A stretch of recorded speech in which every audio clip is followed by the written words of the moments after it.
அனைவருக்கும் இனிய காலை வணக்கம். உங்கள் கிறிஸ்டோப் அகாடமிலிருந்து வினிதா. இந்த வீடியோவில் பாருங்கள், நம்ம டே 18க்கான லைவ் டெஸ்ட் கொஷின்ஸ் தான் பார்க்க போகிறோம். எந்த 2 லெசன் பார்க்க போகிறோம் அப்படின்னா, நேற்று பார்த்தோம் இல்லைங்களா, தமிழ்நாட்டின் பண்டைய நகரங்கள் அந்த லெசனும், தமிழகத்தில் அதாவது பண்டைய கால தமிழகத்தில் சமூகமும் பண்பாடும் சங்ககாலம் அந்த 2 லெசனில் இருக்கக்கூடியது ஏகப்பட்ட பாயிண்ட்ஸ் இருக்குது. அதனால் இன்றைக்கும் அதிலிருந்து ஒரு 10 கொஷின் வந்து லைவ் டெஸ்ட்டாக பார்த்துடலாம். லைவில் வர்றவங்க வரட்டும், நம்ம வெயிட் பண்ணுவோம்.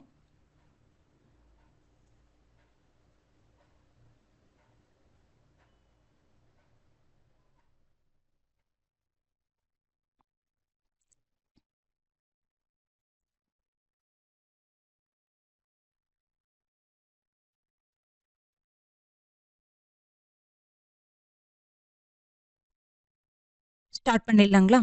கீழ்காணும் தொடர்களில் சரியானவற்றை தேர்வு செய்கன்னு கொடுத்துருக்காங்க. புகார் வணிக நகரம் என்று அழைக்கப்படுகிறது. பூம்புகார் நகரத்து வணிகர்கள் கூடுதலான விலைக்கு பொருளை விற்பது தவறான செயல் என்று கருதினர் என்பதை சிலப்பதிகாரம் கூறுகிறது. பூம்புகார் துறைமுகத்தில் நடந்த வணிகம் பற்றி பட்டினப்பாலை, சிலப்பதிகாரம், மணிமேகலை ஆகிய இலக்கியங்கள் கூறுகின்றன. பூம்புகார் காவிரி ஆறு கடலோடு கலக்கும் இடத்தில் தற்போதைய மயிலாடுதுறை அருகே உள்ளது. இதில் எது வந்து சரியானவற்றை சரியான தொடர் அப்படின்னு சொல்லிட்டு பாருங்க.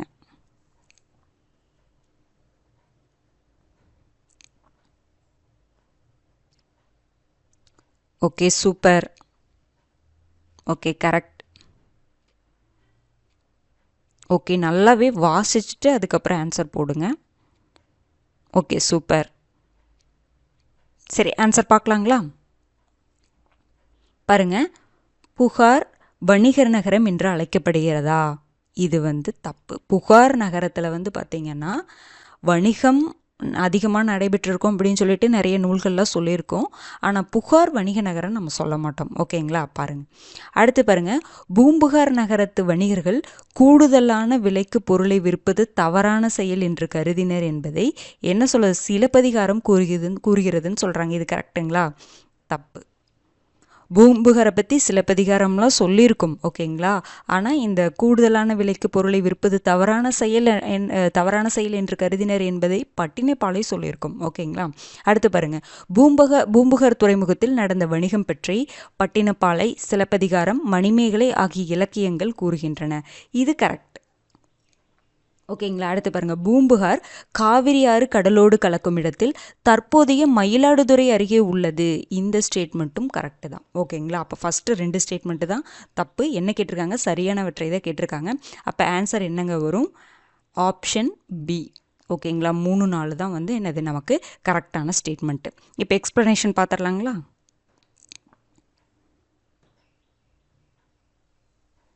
பாருங்கள், நம்ம ஃபஸ்ட்டு பார்த்தோம் புகார் என்னதுங்க? துறைமுக நகரம். அடுத்தது மதுரை பார்த்தீங்க அப்படின்னா வணிக நகரம், காஞ்சி கல்வி நகரம். ஓகேங்களா? கோயில் நகரம் சொல்லுவோம், கல்வி நகரம். மதுரை வணிக நகரம் சொல்லுவோம். அடுத்தது தூங்கா நகரமும் சொல்லுவோம். புகார் பார்த்தீங்கன்னா துறைமுக நகரம். இது 2 கன்ஃபியூஸ் ஆகாமல் பார்த்துக்கோங்க. துறைமுக நகரம், வணிக நகரம் எது அப்படிங்கிறது பார்த்துக்கோங்க. ஏன்னா புகாரில் வணிக நடவடிக்கைகள் நிறைய நடந்திருக்கு, நீங்கள் படிச்சிருப்பீங்க. அதனால் இந்த இடத்துல கன்ஃபியூஸ் ஆகும். ஓகேங்களா? அதை பார்த்து வச்சுக்கோங்க. அடுத்தது பாருங்கள், இது நம்ம பார்த்தோம் இல்லைங்களா, பூம்புகார் நகரத்து வணிகர்கள் நேர்மைக்கும் நாணயத்திற்கும் பெயர் பெற்றவர்களாக விளங்கினார்கள். மிகச் சரியான விலைக்கு பொருட்களை விற்றனர். கூடுதலான விலைக்கு பொருளை விற்பது தவறான செயல் என்று அவர்கள் கருதினர் என்பதை எந்த நூல் சொல்லுது? பட்டினப்பாலை. ஓகேங்களா? பட்டினப்பாலை. பட்டினப்பாலையுடைய ஆசிரியர் யாருங்க? கடியலூர் உருத்திரங்கண்ணனார். ரொம்ப ஒரு முக்கியமான ஒரு ஸ்டேட்மெண்ட்டு. அவர் பார்த்திங்கன்னா கிமு 2ஆம் நூற்றாண்டை சேர்ந்தவர். இதிலிருந்தே புகார் நகரின் தொன்மையை நாம் அறிந்து கொள்ளலாம் அப்படின்னு சொல்லியிருக்காங்க. ரொம்ப முக்கியமானது. ஓகேங்களா? அடுத்த கொஷின் பார்க்கலாங்களா?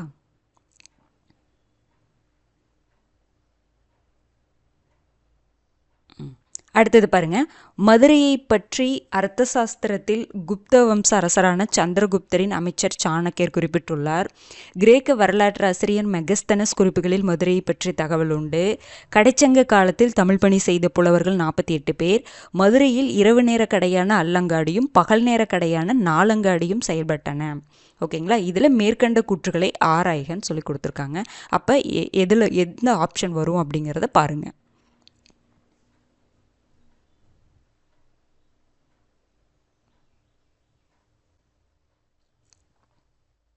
ஓகேங்க, சூப்பர் சூப்பர் சூப்பர். ஓகே, பார்க்கலாங்களா? ஆன்சர் பார்க்கலாங்களா? பாருங்க, மதுரையை பற்றிய அர்த்த சாஸ்திரத்தில் குப்த வம்ச அரசரான சந்திரகுப்தரின் அமைச்சர் சாணக்கியர் குறிப்பிட்டுள்ளார். சாணக்கியர் தான் குறிப்பிட்டிருப்பாரு மதுரையை பற்றி. அர்த்த சாஸ்திர அர்த்த சாஸ்திரத்தை எழுதினது சாணக்கியர் தான். ஆனால் யாருங்க இது? சந்திரகுப்தருடைய அமைச்சர்னு சொல்லியிருக்காங்க இல்லைங்களா? அவர் வந்து குப்த வம்ச அரசர் கிடையாது, மௌரிய வம்ச அரசர். ஓகேங்களா? அதை ஞாபகம் வச்சுக்கோங்க. குப்த வம்ச அரசர்லேயும் சந்திரகுப்தர் இருப்பார். ஆனால் யாருடைய எந்த அரசருடைய அமைச்சராக சாணக்கியர் இருந்திருப்பாருன்னா மௌரிய வம்ச அரசரான சந்திரகுப்தருடைய அரசவையில் அமைச்சராக இருந்திருப்பாங்க. ஓகேங்களா? அதனால் இந்த ஸ்டேட்மெண்ட் பார்த்தீங்கன்னா தப்பு. அடுத்த ஸ்டேட்மெண்ட் பாருங்கள். கிரேக்க வரலாற்று ஆசிரியர் மெகஸ்தனிஸ் குறிப்புகளில் மதுரையை பற்றி தகவல்கள் உண்டு. இது கரெக்டு. அடுத்தது, கடைச்சங்க காலத்தில் தமிழ் பணி செய்த புலவர்கள் எத்தனை பேர்? 48 பேர்னு கொடுத்துருக்காங்க. எவ்வளோ பேருங்க நமக்கு வருவாங்க? 49 பேர். அப்போ இது தப்பு. அடுத்து பாருங்க, மதுரையில் இரவு நேர கடையான அல்லங்காடியும் பகல் நேர கடையான நாலங்காடியும் செயல்பட்டன. இது கரெக்டு. இரவு அப்படின்னாவே என்னதுங்க? இரவுன்னு நம்ம சொல்லுவோம், அது கரெக்டு. அப்போ பகல் நாலங்காடின்னு பகலில் இருக்கக்கூடியது நாலங்காடி. அப்போ இது கரெக்ட். ஓகேங்களா? அப்போ மேற்கண்ட கூற்றுகளை ஆராய்க. அப்போ ஆப்ஷன் என்ன வரும் நமக்கு? தவறு தான் கொடுத்துருக்காங்களா? அப்போ ஆப்ஷன் 1ம், அதாவது பாயிண்ட் 1ம் பாயிண்ட் 3யும் நமக்கு தவறு. அப்போ 1ம் 3 எது தவறு? Option C. ஓகேங்களா? எக்ஸ்பிளனேஷன் நான் சொல்லிட்டேன், மறுபடியும் பார்த்துக்கோங்க. பாருங்கள், புகழ்பெற்ற கிரேக்க வரலாற்றாசிரியர் மெகஸ்தனஸ் குறிப்புகளில் என்னதுங்க? மதுரையை பற்றி தகவல்கள் உண்டு. அடுத்து பார்த்திங்கன்னா பாருங்கள், மௌரிய வம்ச அரசரான சந்திரகுப்தரின் அமைச்சரான சாணக்கியர் மதுரையை பற்றி தனது அர்த்த சாஸ்திரத்தில் குறிப்பிட்டுள்ளார். ஓகேங்களா? அடுத்தது, சங்கம் அமைத்து தமிழை வளர்க்கும் பெருமை மதுரைக்கு உண்டு. கடைச்சங்க காலத்தில் தமிழ் பணி செய்த புலவர்கள் எத்தனை பேருங்க? 49 பேர். ஓகேங்களா? அடுத்த கொஸ்டின் பார்க்கலாங்களா? பாருங்க, கீழ்கண்ட கூற்றுகளுள் தவறானதை தேர்வு செய்க அப்படின்னு சொல்லி கொடுத்துருக்காங்க. ஓகேங்களா? பாருங்க, பௌத்த துறவியான மணிமேகலை தனது இறுதி காலத்தில் காஞ்சியில் கழித்தார். பல்லவர்கள் காலத்தில் எண்ணற்ற குடைவரை கோயில்கள் கட்டப்பட்டன. காஞ்சியில் உள்ள புகழ்பெற்ற கைலாசநாதர் கோயில் சோழ மன்னனால் கட்டப்பட்டது. சீன பயணி யுவான் சுவாங் கூடுதல் படிப்புக்காக காஞ்சியில் இருந்து கடிகைக்கு வந்தார். இதில் தவறான கூற்று எதுன்னு பாருங்க, ஈஸியாக கண்டுபிடிச்சிடலாம்.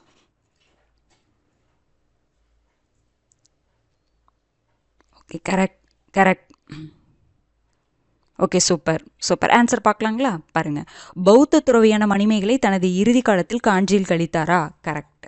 அவங்க பௌத்த துறவி தான். பார்த்துக்கோங்களா? சில டைம் சமண துறவி, வேறு அந்த சமயம் ரீதியாக கூட மாற்றி கொடுக்கலாம். இது கரெக்ட். ஓகேங்களா?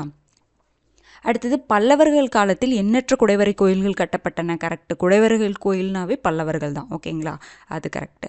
அடுத்தது, காஞ்சியில் உள்ள புகழ்பெற்ற கைலாசநாதர் கோயில் சோழ மன்னனால் கட்டப்பட்டதா?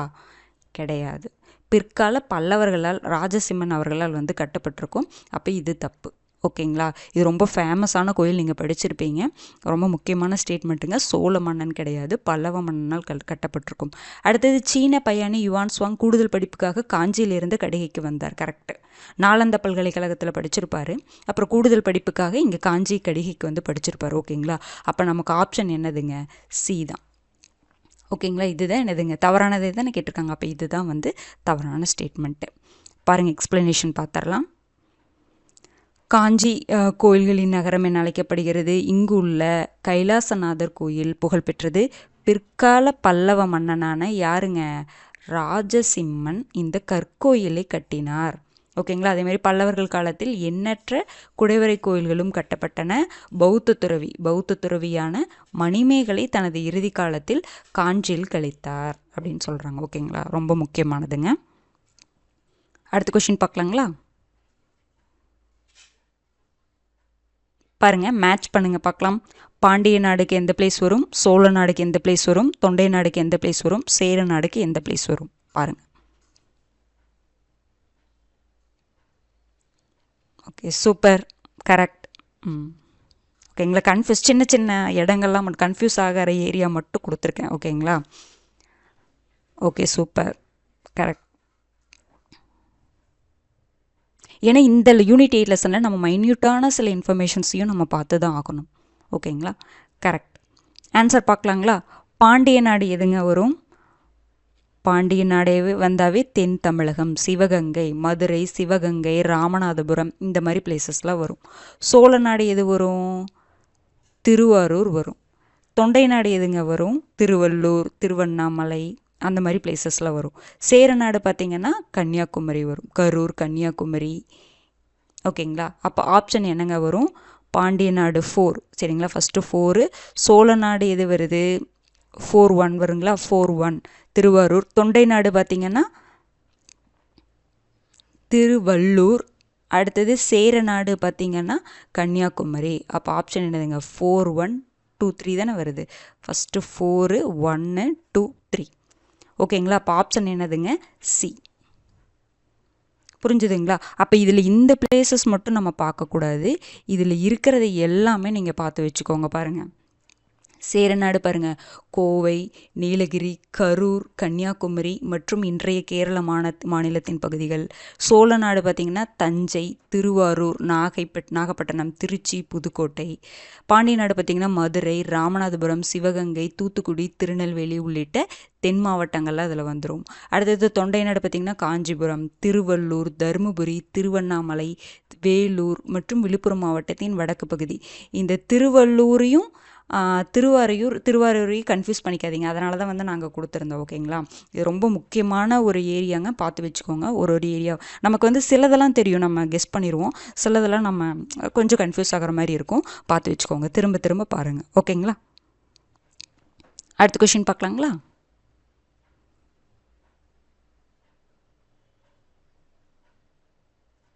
பாருங்க, சங்ககால ஆட்சியமைப்பு தொடர்பானவற்றில் சரியான இணைகளை தேர்வு செய்க. சங்க காலத்தில் ஆட்சியமைப்பு எப்படி இருந்துச்சு அப்படிங்கிற அந்த தொடர்பானவற்றை கூற்றில் சரியான இணைகளை தேர்வு செய்யணும்.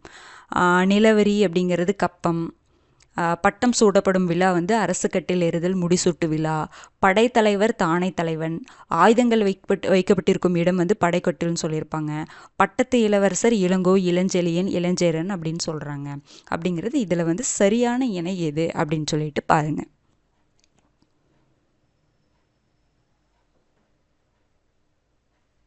Correct correct. சூப்பர். ஆன்சர் பார்க்கலாங்களா? பாருங்க, நிலவரி வந்து கப்பம் சொன்னாங்களா? கிடையாது. நிலவரி என்னன்னு சொல்லியிருப்பாங்க? இறை அப்படின்னு சொல்லியிருப்பாங்க. ஓகேங்களா, அப்போ இது தப்பு. பட்டம் சூட்டப்படும் விழா அரசு கட்டில் ஏறுதல், இது வந்து என்னதுங்க? இது வந்து தப்பு. ஓகேங்களா, பட்டம் சூட்டப்படும் விழா அரசு கட்டில் ஏறுதல் முடிசூட்டு விழான்னு சொன்னாங்க, கரெக்டு. படைத்தலைவர் தானே தலைவன் சொல்லியிருப்பாங்க, கரெக்ட். தானேனாவே படைன்னு சொல்லுவோம், இது கரெக்டு தான். ஆயுதங்கள் வைக்கப்பட்டிருக்கும் இடம் வந்து படைக்கொட்டிலா? கரெக்டு. அடுத்தது பட்டத்து இளவரசர் இளங்கோ, இளஞ்செழியன், இளஞ்சேரன் சொன்னாங்களா? இல்லை. பட்டத்து இளவரசரை கோமகன் சொல்லியிருப்பாங்க. அவங்களுடைய சகோதரர்களை, இளைய சகோதரர்களை இளங்கோ, இளஞ்செழியன், இளஞ்சேரல் அப்படின்னு சொல்லியிருப்பாங்க. ஓகேங்களா, அப்போ இதில் சரியான இணையில் தான் கேட்டிருக்காங்க. அப்போ ஆப்ஷன் என்னங்க வரும்? 2, 3, 4. ஆப்ஷன் டி தான் என்னதுங்க நமக்கு ஆன்சர். ஃபஸ்ட்டும் லாஸ்ட்டும் வந்து எனக்குங்க நமக்கு தவறான ஸ்டேட்மெண்ட்டு. ஓகேங்களா, எக்ஸ்ப்ளனேஷன் பார்க்கலாங்களா? பாருங்கள், இதில் பாருங்கள், அரசுரிமை பரம்பரையானதுன்னு சொல்லியிருக்காங்க. அப்புறம் அரசரை வந்து என்னன்னு சொல்லுவாங்க? கோன் சொல்லுவாங்க. அது கோன் என்பதுன்னு சுருக்கம். அதுக்கப்புறம் பார்த்திங்கன்னா வேந்தன், கோன், மன்னன், கொற்றவன், இது எல்லாமே என்னதான்? அரசன், இறைவன் கூட சொல்கிறாங்க. கொற்றவன், மன்னன், வேறு பெயர்களாலும் அரசர் அழைக்கப்பட்டார். வேந்தன் நமக்கு தெரியும், கோன் தெரியும், மன்னன் தெரியும், கொற்றவன் இறைவன், அதை பார்த்து வச்சுக்கோங்க. அடுத்து பார்த்திங்கன்னா பொதுவாக ஆட்சி புரிந்து கொண்டிருக்கும் அரசருடைய மூத்த மகன் தான் என்னதுங்க அடுத்து அரியணை ஏறுவார். பட்டம் சூட்டப்படும் விழா, இது கரெக்ட், இது கரெக்டாக தான் கொடுத்துருந்தோம். அரசு கட்டில் ஏறுதல் முடிசூட்டு விழான்னு சொல்லியிருப்போம். நமக்கு முடிசூட்டு விழான்னா நமக்கு தெரியும். அரசு கட்டில் ஏறுதல் அப்படிங்கிறது நம்ம இது கொஞ்சம் யூனிக்காக இருக்குது, அதை பார்த்து வச்சுக்கோங்க. அடுத்தது இளவரசர் என்னன்னு சொல்லுவாங்க? கோமகன் சொல்லுவாங்க. எனும் அவருக்கு இளையோரை தான் என்னன்னு சொல்லுவாங்க? இளங்கோ, இளஞ்செழியன், இளஞ்சேரல் அப்படின்னு சொல்லிட்டு சொல்லுவாங்க. ஓகேங்களா, அவ்வளோதாங்க. அதில் தானே அதுக்கப்புறம் பாருங்கள் நம்ம என்ன பார்த்தோம், நிலவரியே வருவாயின் முக்கிய ஆதாரம். அது என்னென்னு அழைக்கப்பட்டது, இறைன்னு அழைக்கப்பட்டது. இதை தவிர சுங்கவரி, கப்பம், தண்டம் ஆகியவற்றையும் வசூல் செய்தது. ஓகேங்களா, நிலவரி வேறு, இந்த கப்பம் வேறு, அதையும் பார்த்து வச்சுக்கோங்க, ரொம்ப முக்கியமானது. அதுக்கப்புறம் பாருங்கள் இந்த இடத்துல பாருங்கள், அரசர் தினந்தோறும் நாளவை வந்து அரசவை என்ன சொல்கிறாங்க, நாளவை வந்து கூட்டுவார், அங்கே விவாதங்களை வந்து செவிமடுத்து கேட்பார், அது மாதிரிலாம் கொடுத்துருப்பாங்க. ரொம்ப ஒரு முக்கியமான ஒரு 2 லெசமே ரொம்ப முக்கியமானது. ஓகேங்களா. அடுத்த கொஸ்டின் பார்க்கலாங்களா. அடுத்தது பாருங்க, ரொம்ப ஒரு முக்கியமான ஒரு கொஸ்டின். கொடுக்கப்பட்டுள்ள அரசர்களில் பாண்டிய அரசோடு தொடர்புடையவர் யார்? நெடியோன், நன்னன், கோச்செங்கனான், இளஞ்செச்சென்னி. இதில் யார் வந்து பாண்டிய அரச வம்சத்தோடு தொடர்புடையவர்? நெடியோனா, நன்னனா, கோச்செங்கனானா, இளஞ்செச்சென்னியா? பொறுமையாக ரீட் பண்ணி ஆன்சர் போடுங்க. ஓகேங்களா. ஏன்னா பதறிய காரியம் சிதறி போகும், அதனால் தெளிவாக பார்த்து எப்போவுமே ஆன்சர் பண்ணி பழகுங்க.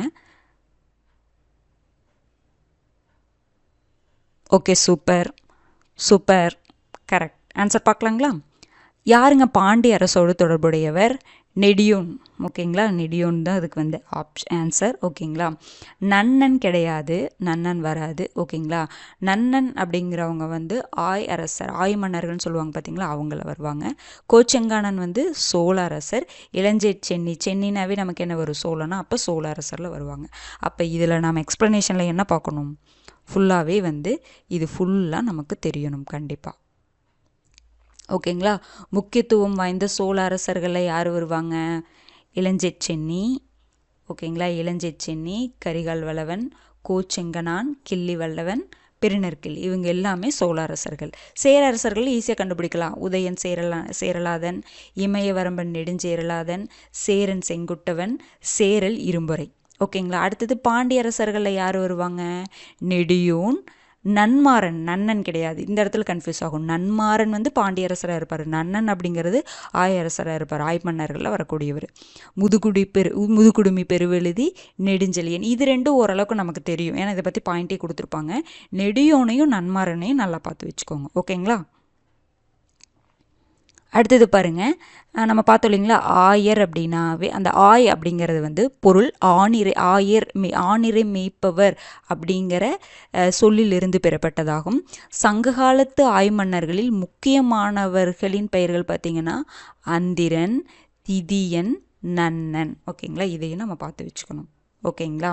அதாவது குறுநில மன்னர்கள் அப்படின்னு சொல்லிட்டு சில வகையை பிரிப்பாங்க. ஆய், அடுத்தது பார்த்தீங்கன்னா வேளிர்கள்னு சொல்லுவாங்க. ஓகேங்களா. அடுத்தது யாருங்க? கிளார் அப்படின்னு சொல்லுவாங்க. ஓகேங்களா. ஆய் மன்னர்கள்னால் இவங்கள சொல்லுவாங்க. ஆயர் அப்படிங்கிற பொருள் வந்து ஆணிரை மேய்ப்போர். வேலில் அப்படின்னா அந்த கடையேழு வள்ளல்கள் சொல்லுவோம் பார்த்தீங்களா, பாரி, காரி, ஓரி, அவங்கெல்லாம் வருவாங்க. கிளார் அப்படிங்கிற பொருள் என்ன? கிராம தலைவர் அப்படின்னு சொல்லி பார்த்தோம் இல்லைங்களா, இவங்கெல்லாம் குறுநில மன்னர்கள் அப்படிங்கிற வகையில் இவங்க அடங்குவாங்க. ஓகேங்களா. அடுத்தது பாருங்க, இது ரொம்ப முக்கியமானது. பாருங்க, இது என்ன வரும்? சோழர் புகார், பனம்பு, புலி, சேரர் முசிறி, அத்திப்பூ, வில், பாண்டியர் தொண்டி, வேப்பம்பூ, மீன். மேற்கண்டவற்றுள் தவறாக பொருந்தியுள்ளதை தேர்வு செய்க. அவங்களுடைய துறைமுகம், நகரம், ஒவ்வொரு அரசருடைய சின்னம், இது எல்லாத்துலேயும் பொருந்தியுள்ளதை தேர்வு செய்க.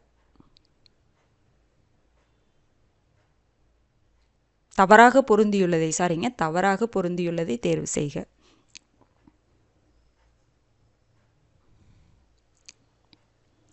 Okay, super super, correct. கொஞ்சம் பார்த்து போடுங்க. ஆப்ஷன் என்னங்க வரும்? சி தான் வரும். ஓகேங்களா. தவறாக பொருந்தியுள்ளது அப்படின்னா எல்லாமே தவறாக தான் பொருந்தியுள்ளிருக்கு.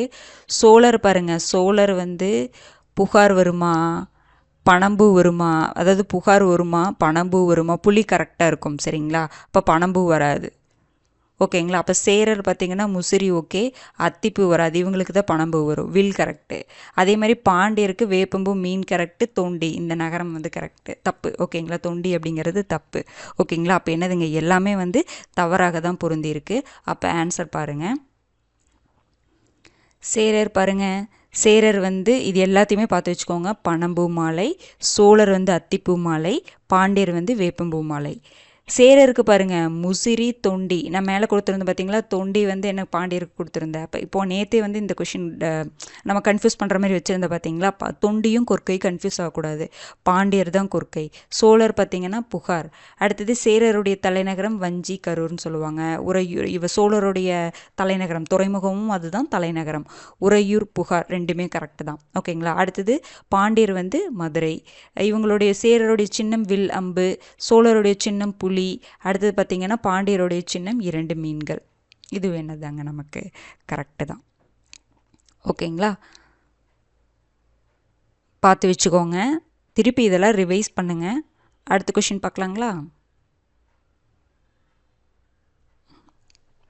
பாருங்க, சங்ககால நிர்வாகத்தில் அரசரின் 5 வித கடமைகள் எவை அப்படின்னு சொல்லி கேட்குறாங்க.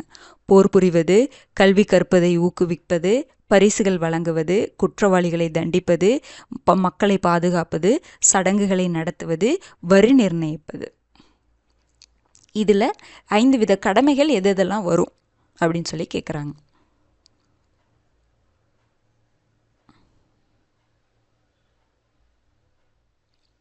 Okay, super super, correct correct. பார்க்கலாங்களா, கொஞ்சம் பார்த்து போடுங்க.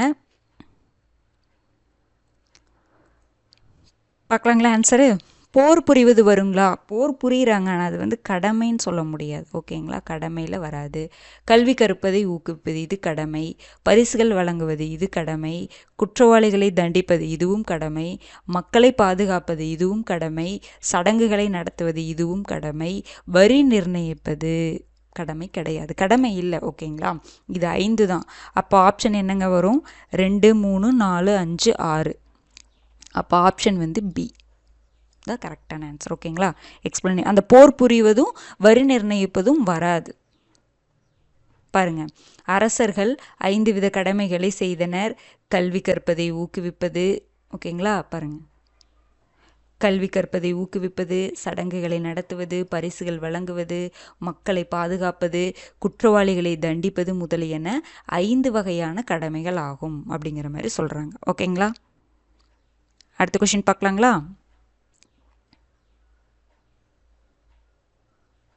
பாருங்க, கீழ்கண்ட கூற்றுகளுள் தவறானவற்றை தேர்வு செய்க.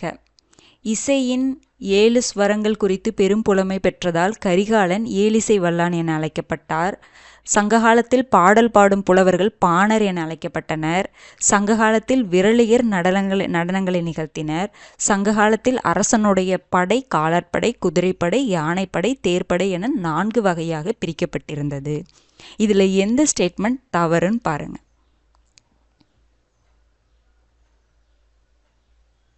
Correct correct, super super.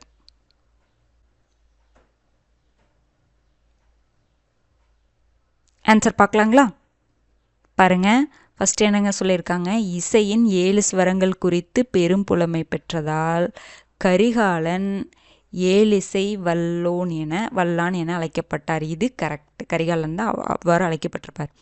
அடுத்தது சங்ககாலத்தில் பாடல் பாடும் புலவர்கள் பாணர் என அழைக்கப்பட்டனர். இதுவும் கரெக்ட். அடுத்து பாருங்க, சங்க காலத்தில் விரலியர் நடனங்களை நிகழ்த்தினர். இது கரெக்டா, தப்பு. சங்க காலத்தில் நடனங்களை நிகழ்த்தியவரை நம்ம என்னன்னு சொல்லுவோம், கணிகையர் அப்படின்னு சொல்லுவோம். இந்த விரலியர் எங்கே வந்துடும், இங்கே வந்துடும். சங்க காலத்தில் பாடல் பாடும் புலவர்கள் பாணர், பெண்கள் சைடு வந்தால் விரலியர்னு வந்துடும். நடனங்களை நிகழ்த்தியவர் யார் தான், கணிகையர் வருவாங்க ஓகேங்களா. அடுத்தது பாருங்கள், சங்க காலத்தில் அரசனுடைய படை, இது நல்லா பார்த்து வச்சுக்கோங்க, காலாட்படை, குதிரைப்படை, யானைப்படை, தேர்ப்படை என 4 வகையாக பிரிக்கப்பட்டது ஓகேங்களா. இது கரெக்ட். எத்தனை வகையாக பிரிச்சிருக்காங்க, என்னென்ன படை வந்து செயல்பாட்டில் இருந்தது அப்படின்னு பார்த்துக்கோங்க. அப்போ ஆப்ஷன் என்னதுங்க, ஆப்ஷன் சி தான் வந்து தப்பு ஓகேங்களா. எக்ஸ்ப்ளனேஷன் நான் சொல்லிட்டேன், பார்த்துக்கோங்க. பாருங்க, பலவிதமான இசைக்கருவிகளான முரசு, புல்லாங்குழல், யாழ் போன்றவை இருந்தது. கரிகாலன் பார்த்திங்கன்னா கரிகாலன் வந்து இசையின் பெரும்புலமை பெற்றிருந்தான். அதனால் அவங்கள நம்ம என்ன சொன்னோம், ஏழிசை வல்லான்னு சொன்னோம். ஓகேங்களா. அடுத்தது பாருங்கள், பாடல்கள் பாடும் புலவர்கள் பாணர் விரலியர் என அழைக்கப்பட்டனர். கணிகையர் தான் என்னதுங்க, நடனங்களை நிகழ்த்தினர். ஓகேங்களா. அப்புறம் பாருங்க, கூத்து சங்ககால மக்களுடைய மிக முக்கியமான பண்பாட்டு அம்சமாக விளங்கியது. அவர்கள் முத்தமிழ் எனும் கோட்பாட்டை உருவாக்கினர். அது என்னதுங்க, இயல் இசை நாடகம். ஓகேங்களா. Last question பார்க்கலாங்களா.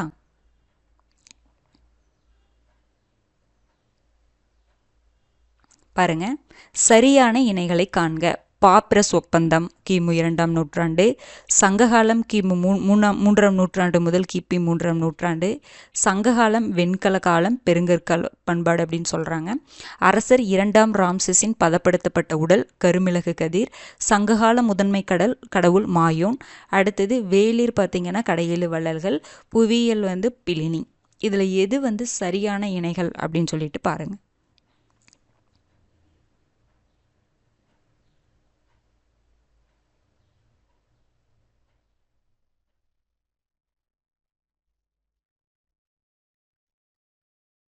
Okay, super super. Correct. பார்க்கலாங்களா, ஆன்சர் பார்க்கலாங்களா. பாப்ரஸ் ஒப்பந்தம் கிமு 2ஆம் நூற்றாண்டா, கரெக்டு. ஓகேங்களா. சங்ககாலம் கிமு 3ஆம் நூற்றாண்டு முதல் கிபி 3ஆம் நூற்றாண்டா, இதுவும் கரெக்டு. சங்ககாலம் வெண்கல காலம் சொல்கிறோமா, கிடையாது. இது என்ன காலம் வரும், இரும்பு காலம் வந்திருக்கும். ஓகேங்களா. இப்போ கூட நியூஸில் முதல்வர் அறிவிச்சிருப்பாங்க, ஆராய்ச்சியின்படி இரும்பு காலம் வந்து தமிழகத்தில் தான் முதல்ல தொடங்கியிருக்கு அப்படின்னு சொல்லிட்டு கூட அனௌன்ஸ் பண்ணியிருப்பாங்க. அந்த நியூஸை பார்த்துக்கோங்க. அடுத்தது, அரசர் 2ஆம் ராம்சஸின் பதப்படுத்தப்பட்ட உடல் வந்து கருமிளகு கதிராக, கரெக்ட். அவருடைய பதப்படுத்தப்பட்ட உடல்ல இருந்து கருமிளகு கதிர் இருந்ததை பார்த்தாங்க. ஓகேங்களா. அது அந்த இன்ஃபர்மேஷன் தெரிஞ்சு வச்சுக்கோங்க. அடுத்தது, சங்ககால முதன்மை கடவுள் மாயோனா, கிடையாது, சேயோன். முருகன் கொடுத்துருந்தா ஓகே, சேயோன் ஒன்று தான், மாயோன்னா திருமால். ஓகேங்களா. சேயோன்னா முருகன், இதை கன்ஃபியூஸ் ஆகிக்காதீங்க. அடுத்தது வேளிர், அப்போ இந்த ஸ்டேட்மெண்ட் தப்பு. இதுக்கு என்ன வரும், சேயோன் வரணும். ஓகேங்களா. அடுத்தது வேளிர் கடையேழு வள்ளல்கள், நான் முன்னாடியே சொன்னேன் பார்த்தீங்களா, ஆய் வேளிர் கிளார் அப்படின்னு சொல்லி சொன்னேன். இது கரெக்டு. புவியியல் வந்து பிளினியா, கிடையாது. பிளினி வந்து இயற்கை வரலாறு அப்படிங்கிற நூல் எழுதியிருப்பாங்க. புவியியலை யார் எழுதியிருப்பாங்க, தாளமி எழுதியிருப்பாங்க. ஓகேங்களா. அப்போ இதில் எதுங்க சரி, 1 சரி, 2 சரி, 4, 6. அப்போ இதுக்கான ஆப்ஷன் பார்த்தீங்கன்னா ஆப்ஷன் ஏ தான் வரும். ஓகேங்களா. இதுக்கான எக்ஸ்பிளனேஷன் பார்க்கலாம் பாருங்கள். பாருங்கள், காலம் என்னதுங்க, இது இரும்பு காலம் சொன்னேன் இல்லைங்களா. அந்த நியூஸை ஒரு டைம் பார்த்துக்கோங்க. ஏன்னா அதில் ஒரு 5 பிளேஸை பற்றி மென்ஷன் பண்ணியிருப்பாங்க. எந்தெந்த இடங்களில் கிடைத்த சான்றுகள் மூலமாக நம்ம தமிழகத்தில் தான் ஃபஸ்ட்டு இரும்பு காலம் தொடங்குச்சு அப்படின்னு நான் சொல்கிறேன் அப்படின்னு சொல்லிட்டு அதை எக்ஸ்பிளைன் பண்ணியிருப்பாங்க. ஓகேங்களா. அந்த கீழ்நம்மண்டி, சிவகலை, அந்த மாதிரி பிளேசஸ்லாம் சொல்லியிருப்பாங்க. ஓகேங்களா. நீங்கள் அப்படியே பார்த்துக்கோங்க அந்த நியூஸை. அடுத்து பாருங்கள், பண்பாடு என்ன சொல்லுவோம், பெருங்கற்கால பண்பாடு. சங்க காலத்தை இரும்பு காலம் சொல்லுவோம், பண்பாடு பெருங்கற்கால பண்பாடுன்னு சொல்லுவோங்க. அடுத்ததுங்க, எந்தெந்த குறிப்புகள் மூலமாக நம்ம சங்க காலத்தை பற்றி தெரிஞ்சுக்கலாம், எரித்திரியன் கடலின் பெரிப்ளஸ் அந்த நூல் மூலமாகவும். அடுத்து பாருங்கள், பிளினியின் இயற்கை வரலாறு, தாளமியுடைய புவியியல். ஓகேங்களா. அடுத்தது மெகஸ்தனஸ் இண்டிகா, அப்புறம் ராஜாவளி, மகாவம்சம், தீபவம்சம், இந்த மாதிரி நூல்கள் மூலமாக நம்ம தெரிஞ்சுக்கலாம். ஆல்ரெடி மதுரை பற்றி குறிப்பு வந்து மெகஸ்தனஸ் கொடுத்துருப்பாரு அப்படின்னு சொல்லி நம்ம பார்த்தோம் இல்லைங்களா. அது அடுத்தது, மக்களின் முதன்மை கடவுள் என்னவா இருக்காங்க, சங்ககால மக்களின் முதன்மை கடவுள் வந்து சேயோன் தான். ஓகேங்களா. அது போக வேறு கடவுளும் இருந்தாங்க. ஓகேங்களா. அதாவது வணங்கினாங்க. சிவன், மாயோன், இந்திரன், வருணன், ஓகேங்களா, மற்றும் கொற்றவை, இவங்க எல்லாருமே இருந்தாங்க. ஏன்னா அந்த திணையில் நம்ம பார்த்தோம் இல்லைங்களா, ஒவ்வொரு திணைக்கும் ஒவ்வொரு கடவுள் இருந்தாங்க. அப்போ அந்த கடவுளும் இருந்தாங்க. நடுகள் வழிபாடு இருந்துச்சு, பௌத்தமும் சமணமும் இருந்துச்சு. ஓகேங்களா. வடபகுதிகளில் வளர்ந்திருந்ததை போன்று தமிழகத்தில் சாதி முறை அப்போ கிடையாது. ஓகேங்களா. இது ரொம்ப முக்கியமான ஒரு பாயிண்ட்டுங்க. சங்க காலத்தில் சாதி முறை அப்படிங்கிறதே கிடையவே கிடையாது. அது பார்த்துக்கோங்க. அடுத்து பாருங்கள், கிமு 2ஆம் நூற்றாண்டை சேர்ந்த பாப்ரஸ் ஒப்பந்தம். அதை நம்ம கரெக்டாக தான் கொடுத்துருந்தோம். ஆனால் அந்த ஒப்பந்தத்தில் என்ன இருக்குங்க, அது இப்போ எங்கே இருக்குன்னா வியன்னாவில் ஓகேங்களா, வியன்னாவில் அருங்காட்சியகத்தில் இருக்குது. இதில் இந்த ஒப்பந்தம் எது எதுக்கு யார் யாருக்கு இடையில் ஏற்பட்டிருக்குன்னா, அலெக்சாண்டரியாவைச் சேர்ந்த வணிகர் ஒருவருக்கும் முசிறியைச் சேர்ந்த வணிகருக்கும் இடையிலான மேற்கொள்ளப்பட்ட வணிக ஒப்பந்தம் இதில் வந்து பதிவு செய்யப்பட்டிருக்கும். ஓகேங்களா, ரொம்ப முக்கியமானதுங்க. ஓகேங்களா, பார்த்து வச்சுக்கோங்க. 10 கொஷின்ஸ் வந்து கம்ப்ளீட் ஆயிடுச்சுங்க. நாளைக்கு என்ன லைவ் டெஸ்ட் இருக்கும் அப்படின்னு பார்த்தீங்கன்னா, 11th எக்கனாமிக்ஸில் இந்தியாவின் மேம்பாட்டு அனுபவங்கள்னு இருக்குது பார்த்தீங்களா, அந்த லெசன் தான். ரிவைஸ் பண்ணிக்கோங்க, ஆல்ரெடி படிச்சிருப்பீங்க, அது ரிவைஸ் பண்ணிக்கோங்க. நம்ம எல்லா பாயிண்ட்டும் வர மாதிரி தான் லைவ் டெஸ்ட் எடுத்துகிட்ருக்கோம். ஓகேங்களா, இதை வந்து நீங்கள் இந்த எக்ஸ்ப்ளனேஷன் படிக்கும் பொழுதே வந்து ஓரளவுக்கு எல்லா பாயிண்ட்டுமே லைவ் டெஸ்ட்டில் அந்த பாயிண்ட் வச்சிடறோம். அதில் அந்த எக்ஸ்ப்ளனேஷனில் எல்லா பாயிண்ட்டுமே இருக்குது. அதனால் வந்து ரெகுலராக வந்து இதை பார்த்துட்டே வாங்க, உங்களுக்கு ரிவிஷன் பண்ணுறதுக்கு யூஸ்ஃபுல்லாக இருக்கும். ஓகேங்களா, இந்த மாதிரி வேறு மாதிரி நம்ம ரிவைஸ் பண்ணால் தான் நம்ம மைண்டில் ஸ்டோர் ஆகும். ஓகேங்களா, பார்த்துக்கோங்க. அடுத்த வீடியோவில் சந்திக்கலாம். நன்றி.